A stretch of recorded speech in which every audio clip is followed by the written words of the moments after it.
All right, so in section 10.5, we're going to look at a couple of specific calculus concepts within polar coordinates, and those concepts are going to be area and arc length, okay? So we're going to take a look first, just building up the whole idea, is that we are going to start with area. So we would like to compute the area enclosed by a polar curve.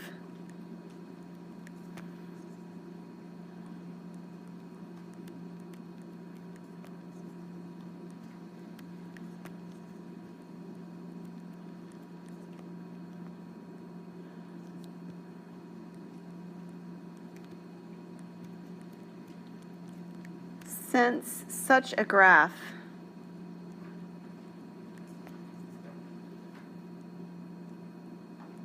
is not a function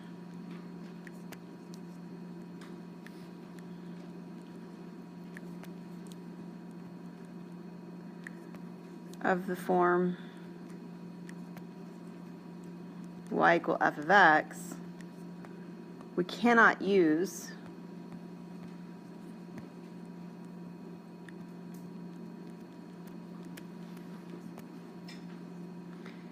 the usual area formulas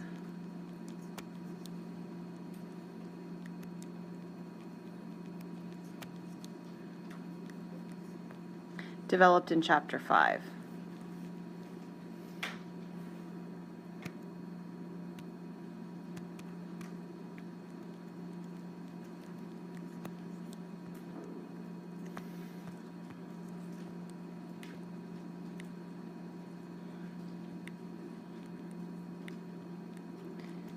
And while we could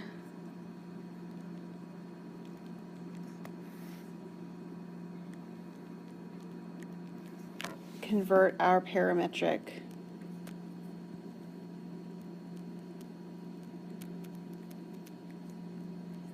formulas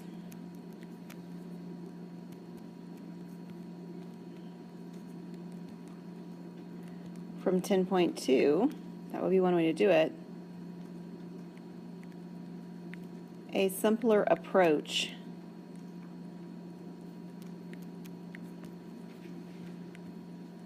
uses a geometric argument.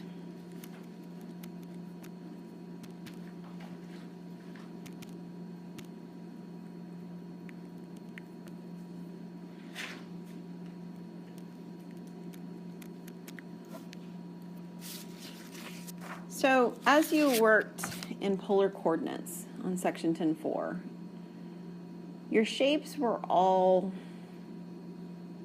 kind of circular in nature, right? I mean, some of them had flower petals and some of them had loop-de-loops and stuff, but they all had this sort of a circular feel to them, right? Okay, so to start with, I'd like for you to recall the area of a circle.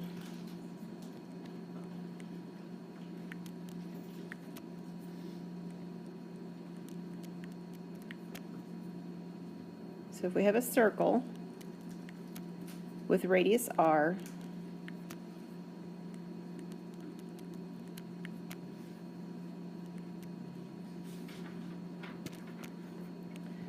the area is what? What's the area? It's pi r squared. For a sector,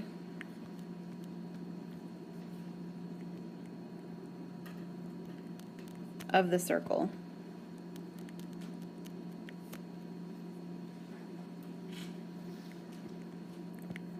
with angle theta. So just in case it's been a while and I'm using some words where like I know what that means but I don't quite remember what it means. So here's my circle. So a sector would be, a slice of a pie. Okay, so this right here would be a sector of the circle. I have my radius r and I have my central angle theta. So with angle theta, I should set central angle theta. Just put a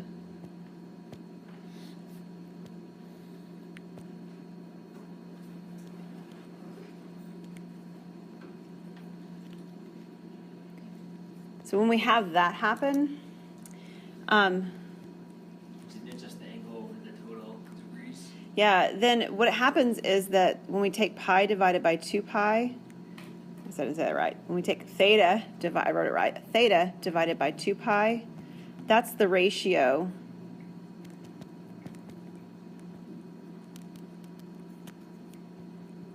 of our sector to the circle.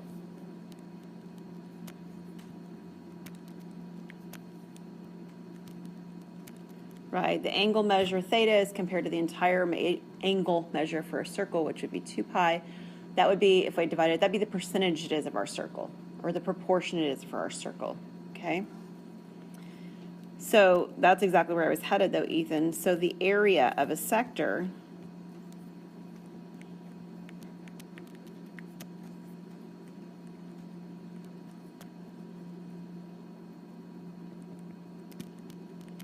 is actually pi r squared times that theta over 2 pi, because that's the ratio that the sector is to the whole circle.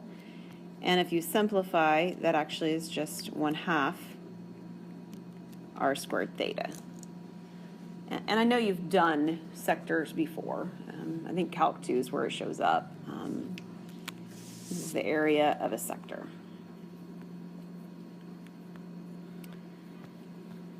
Now, with that as a reference point, now consider the area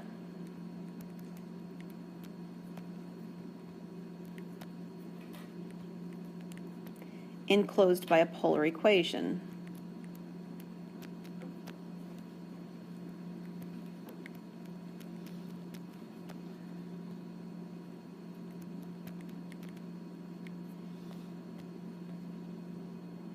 Polar curve is what I have written down. Maybe I'll change that just for the fun of it. Polar curve.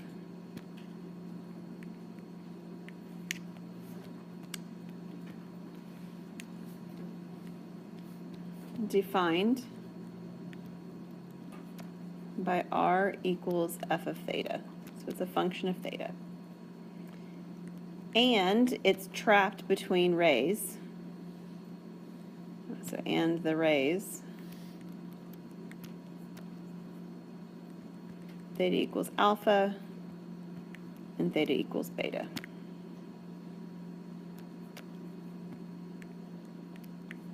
Where f is a continuous, where f is continuous,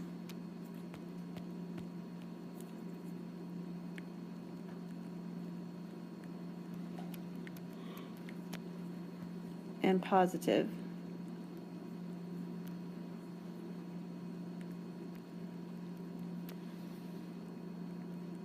on the interval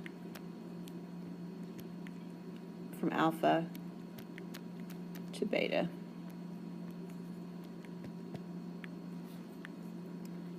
Then in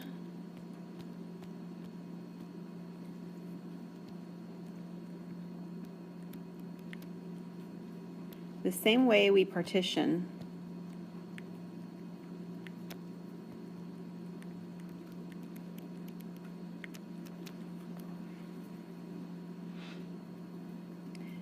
the area under a curve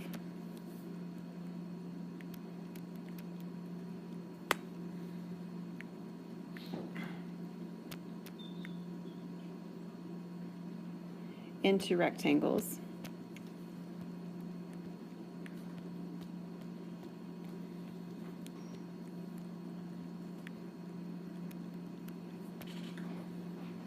we can partition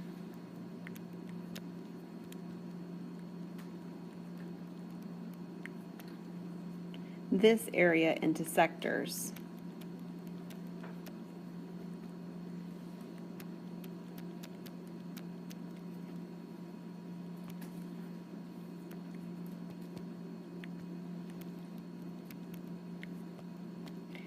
The width of rectangles, the width of each subinterval, wrong line.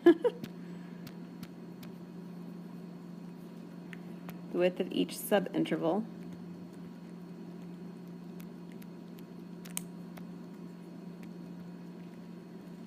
is then delta theta, which would be theta sub I minus theta sub I minus 1, which would be our beta minus alpha divided by n. And I've run out of space to actually draw my picture, so I'll have to go on another screen.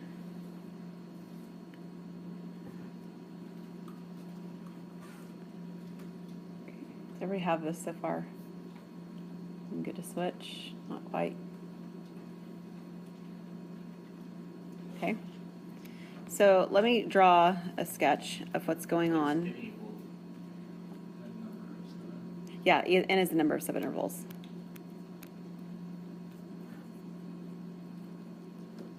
I'll write that in for you.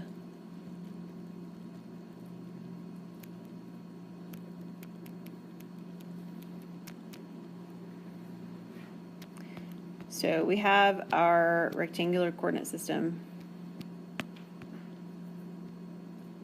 our grid, and we've got some curve over here, something, all right? And we are trapping area between two rays, say like these. So this one's alpha, this one's beta. And we are subdividing these sectors into smaller sectors, just like we subdivided the rectangular piece into smaller pieces. So each of these pieces, right, there's a subinterval right there, form, approximately speaking, a sector of a circle. Just like when we were doing this in Calc 2 and even Calc 1 a little bit, and you're forming these rectangles, right? And they're all rectangles approximately, right? And then what we do is we let our number of rectangles go to infinity, or we let the width of the rectangles go to 0. It's equivalent descriptions, and we're doing the same thing here. We're going to let the number of sectors go to infinity, or we're going to let the width of our sectors go to 0. And we will have the full area in here. It's area under the curve, but it's in a different perspective, right? Yeah, because we're trapping it between these rays. Okay? So it's not really area under the curve because we're not measuring it back to the x-axis, is why it's described a little bit differently. But this is the same idea, right? Okay, so on each subinterval, to kind of put some more concreteness to what I just described,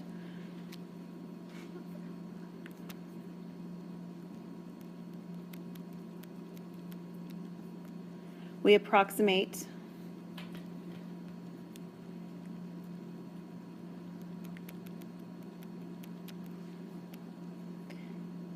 the curve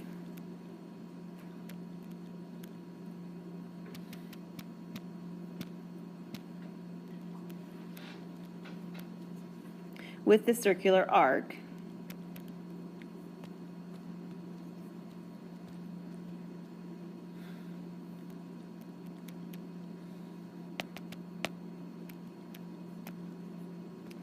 r equals f of theta sub I. Then the area of that section, that sector A sub I, oops, didn't get all the way back over. The area A sub I enclosed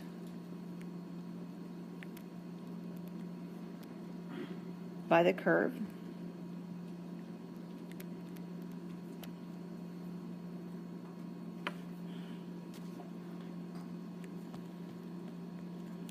on this subinterval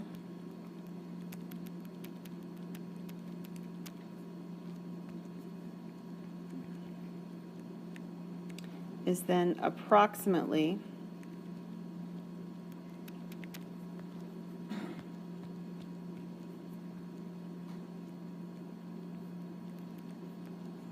the same as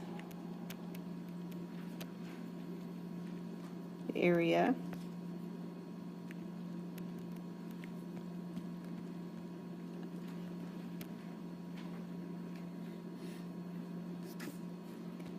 I'm going to use my screen now. The circular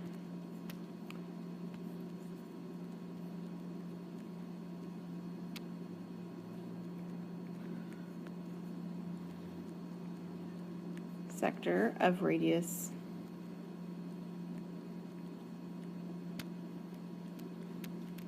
f of theta sub I.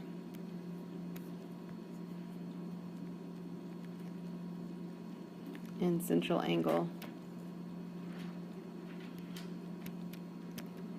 is delta theta.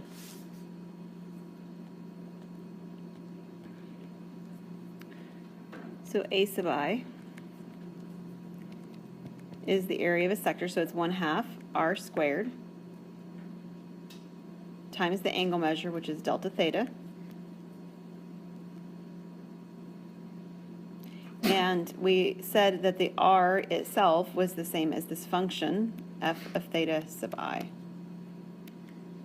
So this is then squared times delta theta.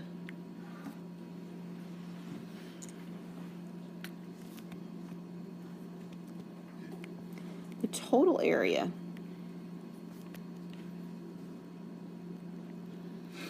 enclosed is approximately the sum of these areas. So our area, A, is actually a summation from I equal 1 to n of the A sub i's. And the A sub i's are 1/2 f of theta squared, f of theta sub I squared, times delta theta.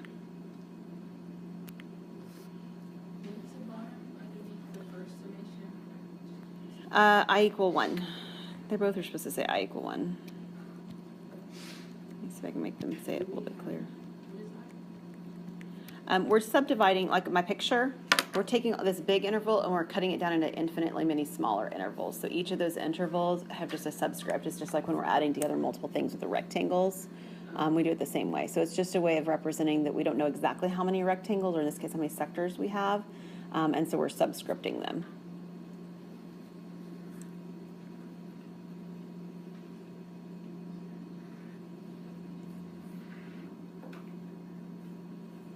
And one of the things that we talk about in Calc 2 when we first look at this is that we talk about getting, infinitely many rectangles, right? And as these infinitely many rectangles approach widths of 0, then we approach antiderivatives, right? That's what happens in Calc 2. So as long as... Can you go back? Mm-hmm.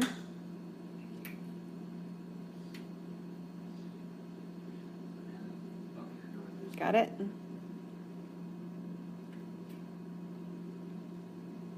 Yeah? Okay.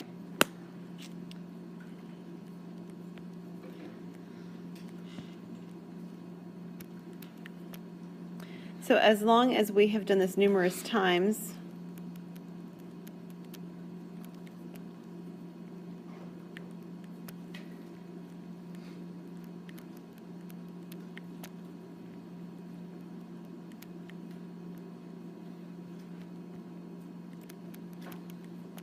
we can improve the approximation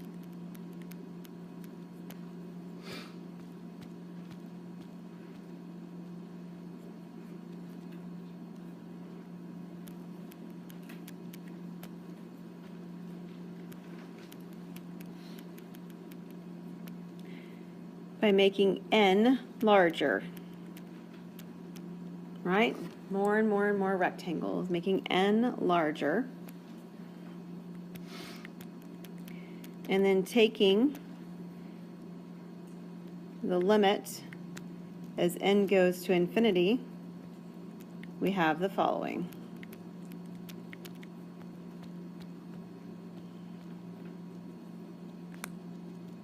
So the area equals the limit as n goes to infinity of the summation from I equals 1 to n of 1/2 f of theta sub I squared delta theta,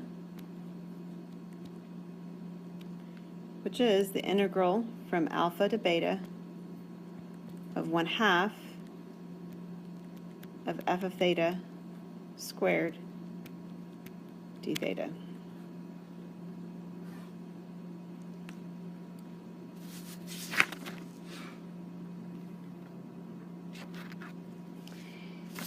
So this is intuitively what we've done. And just so that you have it in written form in your notes, I'm going to write down your theorem 10.13 from your book, which puts it all together in a more formal fashion. So theorem 10.13 set is called the area and polar coordinates.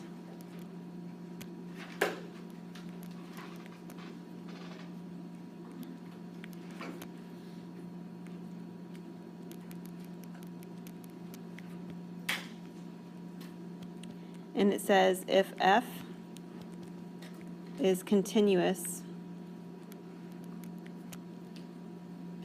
and non-negative,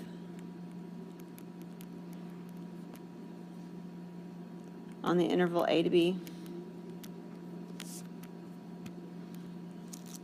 or alpha beta, and 0 is less than or equal to beta minus alpha, is less than or equal to 2 pi.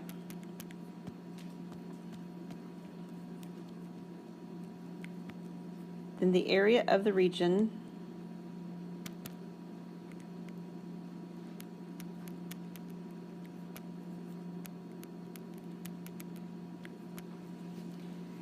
bounded by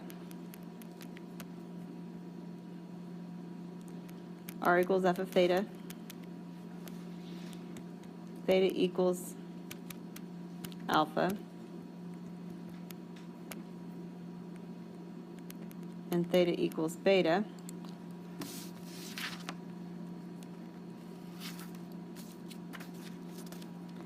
is, I guess I gotta put it, oh, didn't quite there. Area equals, and your book pulls out the 1/2, which is fine, alpha to beta of f of theta squared d theta, or you could write it as 1/2 from alpha to beta of r squared d theta.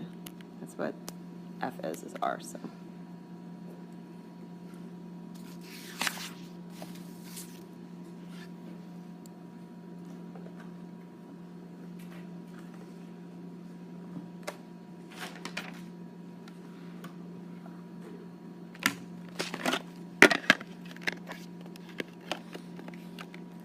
So that's where the formula comes from. I haven't shown you where all my formulas come from, but I showed you one today, didn't I?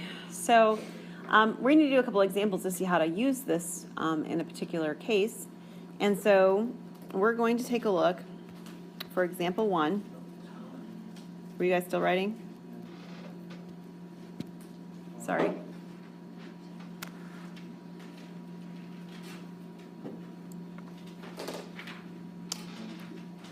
Okay. And our example 1 is going to be, well, I should have said we're going to find the area. The directions are, find the area of the indicated region.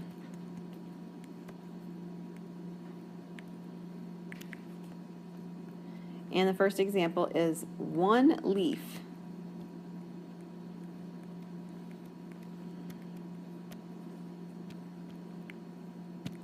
of r equals cosine of 3 theta.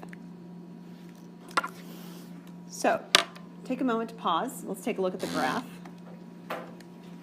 And our graph is cosine 3 theta.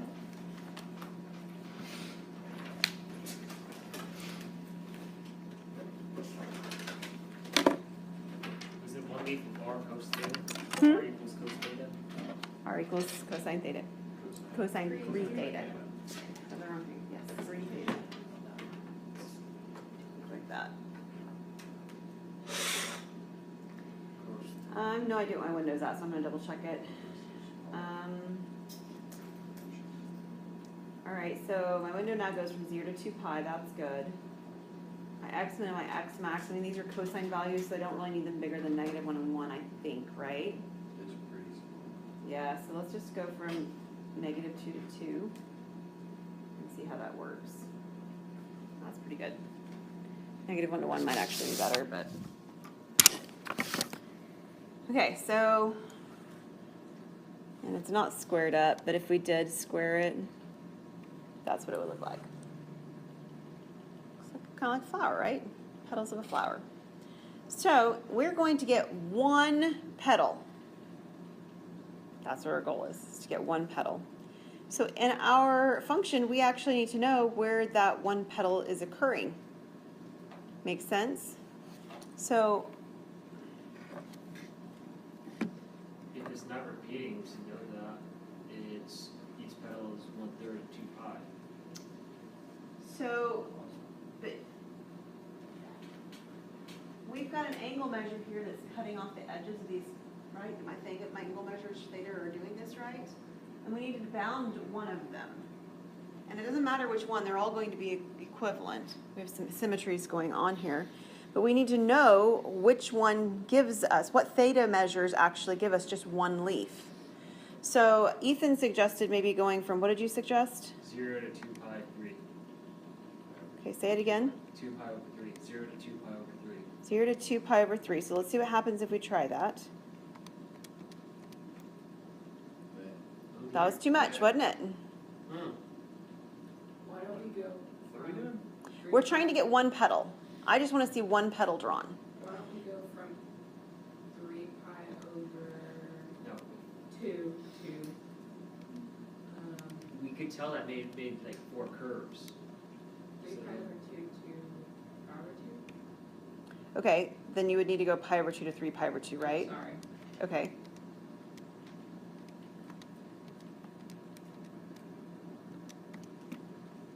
That's the whole cycle. That's actually some good information though, Shayna. The cycle's pi. We know that. Cycle's pi over 3. Okay, so what do you want me to put in at this point, Kyle? 0. 0 to what? Pi over Pi over 2. We know that makes these. Go ahead. So we know it's 0 to pi over 3, but it's got to be half of pi to 3. So pi over 6 to 2 pi over 6. Well, That's if pi you over know, if I know that the full cycle No, pi only 6. takes pi, Then that's why step, would I that's divide step. that by 3? You're right. If it's so pi over 6 to 2 pi over 6. So pi over 6 to pi over 3. Or one. Well, yeah, it's the same thing. But That's not gonna. it's not going to be the whole thing. 3 pi Pi over over 6. 3 because the full cycle is pi and it's 3 petals. Okay. Pi over 6 to pi over 2. Or pi over 1. Yeah, he's right. Pi over 6 to pi over 2. I agree. Because But all That did it. Pi over 6 to pi over 2 did it. So it's in my notes too.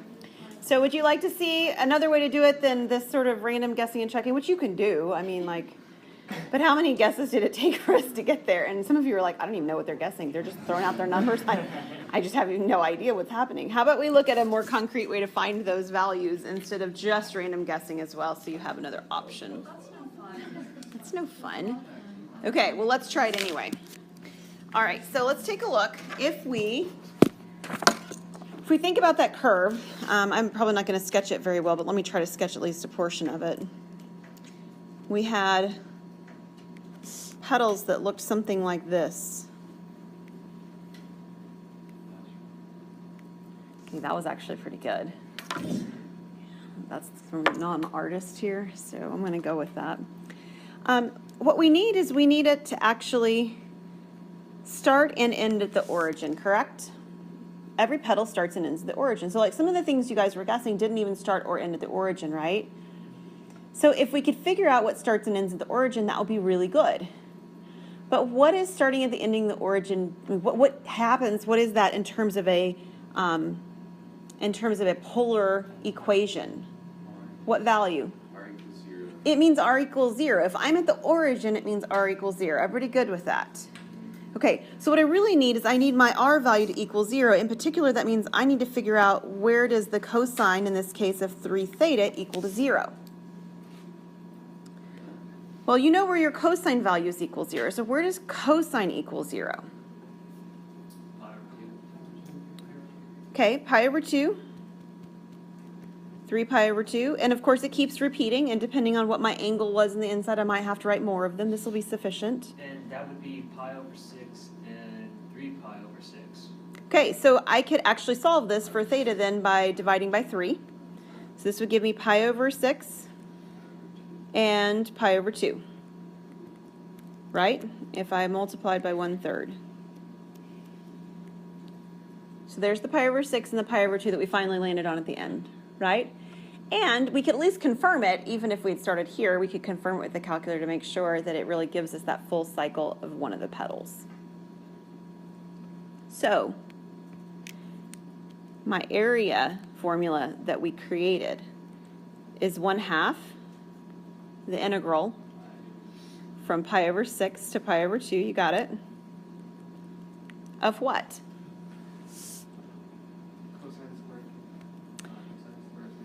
Of cosine of 3 theta squared, or cosine squared of 3 theta d theta.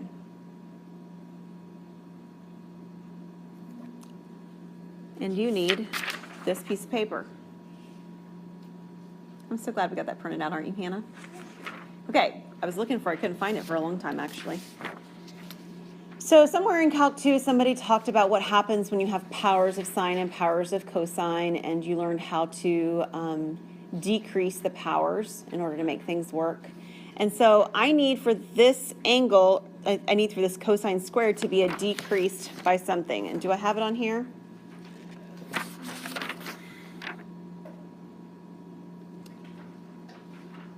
I have it, but it's not in the straightforward form of power decreasing. That's okay. Take a look at, that's weird how that formulated that. I think it's the tangent one.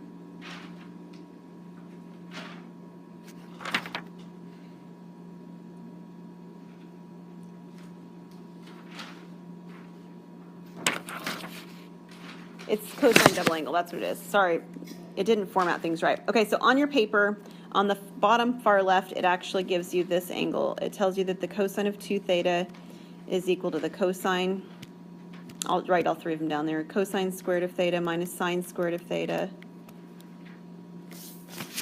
It also tells you that that's equivalent to having 2 cosine squared of theta minus 1, which is the one we want to use. And then it tells you another version for sine squared, 1 minus 2 sine squared of theta. So this one in particular is a relationship. It's flipped over to the back. Yeah, it didn't, I don't know why it's formatted all weird. Probably because it was originally created in another document and it just shifted Did you things. print it off at the library? No, I just printed it in my office. All right, at any rate, I can change this and manipulate so that I can actually see that the cosine squared of theta is equal to what? You know, it looks like it's the cosine of 2 theta plus 1 over 2. Did I get that written right? Y'all double check me.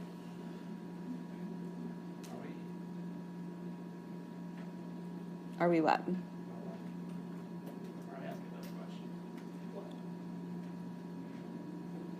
I need to integrate cosine squared. But in order to do that, I need to power reduce the cosine squared into a simple cosine. So my goal is to get rid of the squared. I'm perfectly fine with doubling my angle. Doubling angles is going to be U substitution kind of stuff. But powers of cosine we can't deal with directly. So when we rewrite this, we will have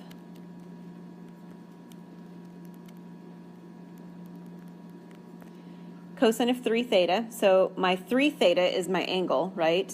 And I'm going to double it, so I'm actually going to get cosine of 6 theta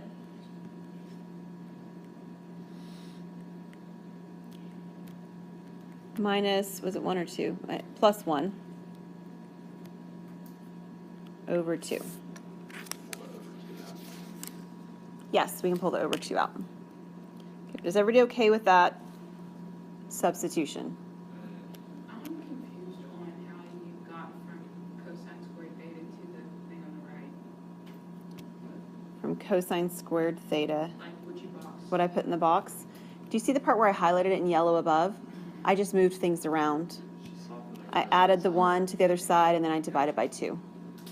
Yeah, all 3 of those on that sheet, which is funky and split between 2 pieces of paper, front and back or whatever, are all equivalent forms, and I just selected the form that I needed. I need the one that has cosine squared in it. Okay? Any other questions about where we are at this point? besides Thurmond Hall and so forth. We know that part, right? Sometimes. Okay. So looking at this, I have got a 1/4 in front now, like Kyle told me, which he was right. And I need the integral from pi over 6 to pi over 2. And I have the cosine of 6 theta plus 1 d theta, which we can integrate. So help me out. What do we get? What is the integral or the antiderivative of cosine? 1/6 sine of 6 theta. And the 1/6 is coming from the inside's u substitution. I'm not going to write it down because that's a pretty straightforward one. If you need to write it down, do. Plus what? Plus theta. And we're evaluating at pi over 2 and pi over 6. And I've run out of space. Let me move this up.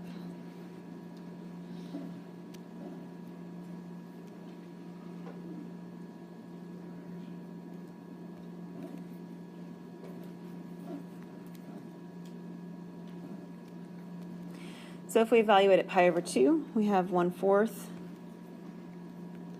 of, let's see, 1/6 sine of 3 pi. Is that right?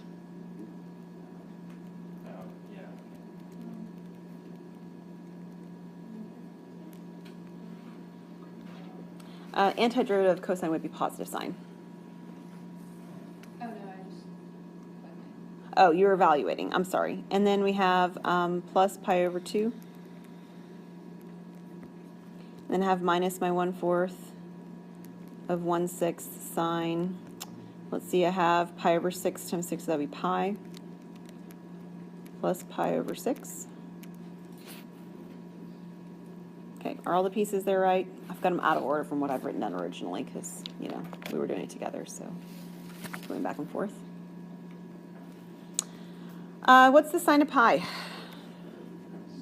That's really nice. That's 0. Sine of 3 pi. That's also really nice. That's 0. So lovely things happen. I really just have 1/4 of pi over 2 minus pi over 6. What is pi over 2 minus pi over 6? Pi over 3. This is 1/4 pi over 3 or pi over 12.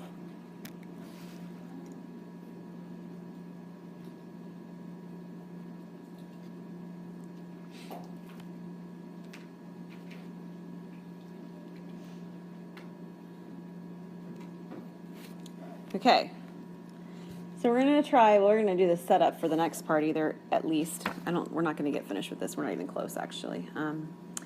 This is the other reason why you don't prove a lot of things or show a lot of derivations in classes, because they take up so much time. But it's okay. So let's do another one. Are any questions on this one before I move on?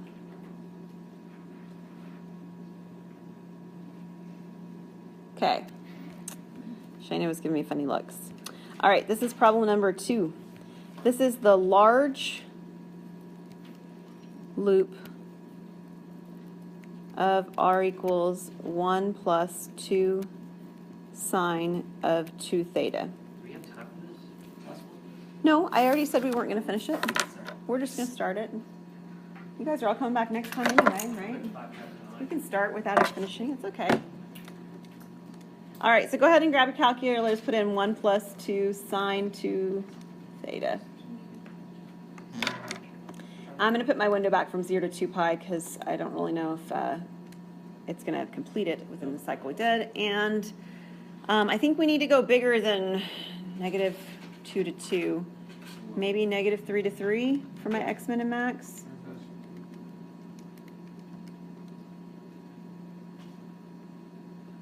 This is a fun looking one. It looks like a UFO. A bumblebee? We just need one of the big ones. Yep, we're going to do one of the big loops.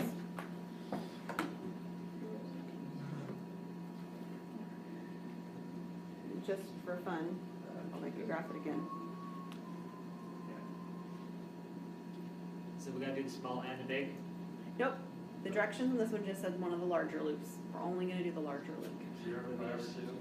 Okay, you want to try 0 to pi over 2 just for starters? Man, it's close. It's not ending and starting, it doesn't look like, right? Probably not. Probably not. It's close though. No, it's not. Not quite there. So, are we ready to find it algebraically instead of playing, or you want to play again? Shayna's like, no, I want to try and figure it out with the calculator. What do you want? 7 pi, 0 to 7 pi.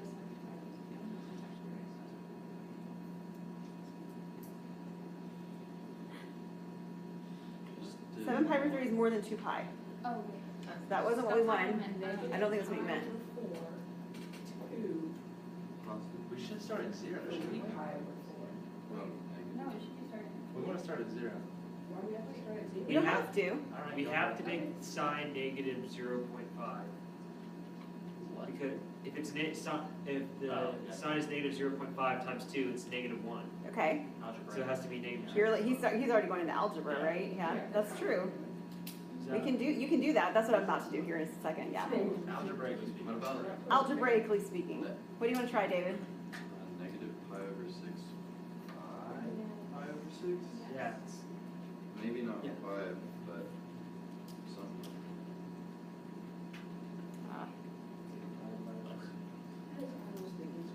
Oh man, you're so close. We got the full thing. We got a little extra, don't we? I said negative pi over 4.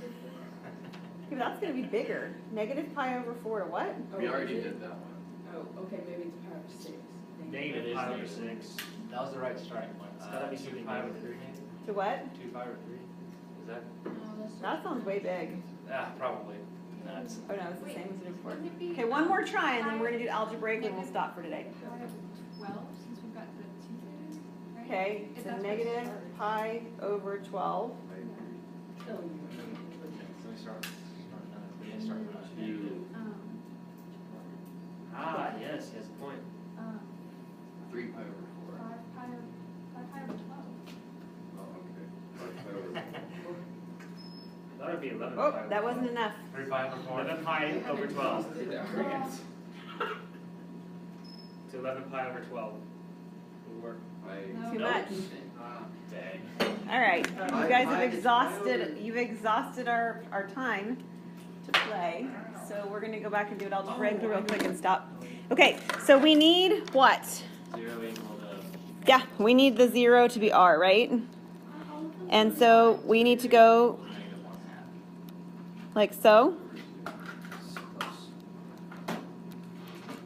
Here's our negative 1/2. I forgot what we did for that.